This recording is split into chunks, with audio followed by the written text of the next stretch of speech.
no matter what problem comes at you, inside of you is contained enough confidence to overcome it. I'll give you an example. I was like 16 years old, and I had been dating this girl. At 16, I had been dating this young lady for about 10 months, and we were fairly serious. At that age, to date someone for 10 months, like, that's a long time, right? And so, but things weren't working out. She was going off to a different school, so we parted ways. Well, it didn't mean that she didn't still like me, right? So there's like this weekend party, and she's like, hey, I'm gonna be at this thing, come hang out. And so I go meet her. Well, we end up kind of hanging out a little bit that night. I'm like, I'll give you a ride home. So I give her a ride home, and I won't tell you anything that happened because I'm a gentleman, but I drop her off, and this is like on a Friday night. Well, Saturday morning, the next morning, I wake up maybe 8, 9 in the morning, and it's just me, my brother, and my sister. My parents had gone off to do some tasks and run around some errands, and it's a nice June morning, and all of a sudden I hear this bang on my front door, like someone's trying to beat it to death and come through it, right? And I go up there, and I'm like, there's a guy there about my age. He looks familiar, but I really don't know who he is. And I'm like, yeah, I'm still kind of a little tired of it. I'm like, yeah, can I help? He's like, are you Brett? I'm gonna kick your ass, you stupid Emmett mother. And he's just ranting and raving at my front door like a lunatic. And it's just this guy, me, my brother's downstairs, my sister's upstairs. And I'm like, what's your name? Who are you? Like, I haven't even like woke up yet. I haven't had eggs. I think I was in my underwear, right? And I'm just standing there, and he's like, I'm gonna kick your ass. You were messing with my girl. I'm like, who's your girl? Like, what are we talking about here? Like catch me up, right? Nikki is her name, this girl. I'm like, what? Wait, no. And I'm like, no, buddy, no, that you need to calm it down, relax a little bit. I don't know anything about this. He's like, you get out here right now, step out here. I'm gonna beat your ass. And as he's yelling this, about 15 cars pull up, right? So we had just turned 16, 17, all the guys, so all the kids from his school pull up. Now there's 30 some guys in my front yard. One of them has a video camera out, right? Like, this is back in the day when if you had a video camera, the kid that has a video camera, he goes on to be like a videographer for like the NFL.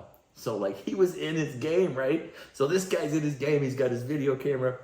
This guy's wanting to kick my ass. 30 guys are sitting in my front yard. At this time, this is enough to finally get my brother's attention. And he comes up, and he comes upstairs, and we had a split level, so we're at ground level. He goes, shut the door for a second. I shut it. He goes, what in the fuck is going on, Brent? What did you do, right? And my brother knows me well enough, but he also knows we're outnumbered. He's like, hey, what's going on? I said, hey, man, these guys want to kick my butt, da-da-da. And he's like, well, what do you think? I said, what do you think? He goes, I'll tell you what I think. Give me a second. My brother disappears. I don't know where he's going. So I'm sitting there, I'm opening the door. I've got a screen door before me. He's like, get out here and kick my butt. I'm like, if I step out there and I do kick your butt, this is where confidence comes in. I'm like, I know I can kick your butt, but I'm not confident I can kick 30 people's butt at one time. I'm not that arrogant, right? I know if I go out there and handle my business with you, that it's not gonna just be me and you, right? None of these people owe me anything. There was even guys from my old neighborhood that I grew up there. I'm like, hey, Joe, how you doing, man? He's like, well, hey, Brad, what's going on? And I know he didn't have my back because he's with these guys, right? So I'm like, I'm in deep trouble. Finally, my brother comes upstairs, and he comes upstairs with a Kirby Puckett. Now, Kirby Puckett played baseball for the Minnesota Twins. He batted, he was an all-star, he's a Hall of Famer. Unfortunately, he ended up dying because he took a baseball to the eye, and a long story short, but once every year, there was Kirby Puckett Bat Day. You go to the baseball game, you get a fucking Kirby Puckett bat. And this thing was red like this, like bright red with Kirby Puckett written on it. My brother has a Kirby Puckett baseball bat, and me, we're both shirtless in our shorts. And I'm just like, what do you think? He goes, I say this. He goes, I say you tell that guy you'll fight him inside in the foyer here, and we yank him in one at a time, and you beat the shit out of him, and I'll club him over the head and toss him aside, and then you invite the next one in. And I was like, I think that's a brilliant plan, right? So having confidence is great. If you don't have enough, it's good to have your brothers around you that'll give it to you. Hey, and 2 versus 30 in that type of a controlled environment felt like a pretty good idea. I figured we'd probably get to 10 or 15 before they figured out what was going on. And I'm like, all right, here's the deal. I open up the door. Here's the deal. I'll take you guys on one at a time. I'll open the door. We'll start with you, buddy, since you've got the issue with me. You come in first. We'll get going. And just the shock and awe on people's face, the audacity of this confidence. They were just like, that's ridiculous. There's lots of bantering and talking, but no one stepped through that front door. I held the door open. Who's first?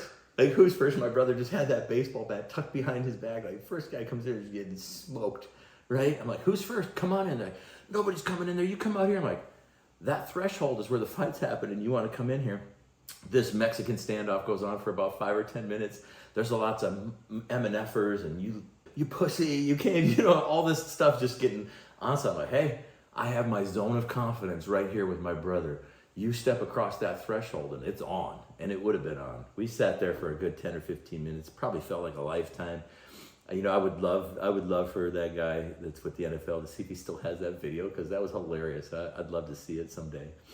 Sheer confidence in the face of major adversity, even under the threat of physical distress or trauma or drama, whether you're 17, 27, 37, 47, 57, whatever age you're at, you're always faced with these things that come at you in an onslaught that feel like they're just going to overtake you and overrun you.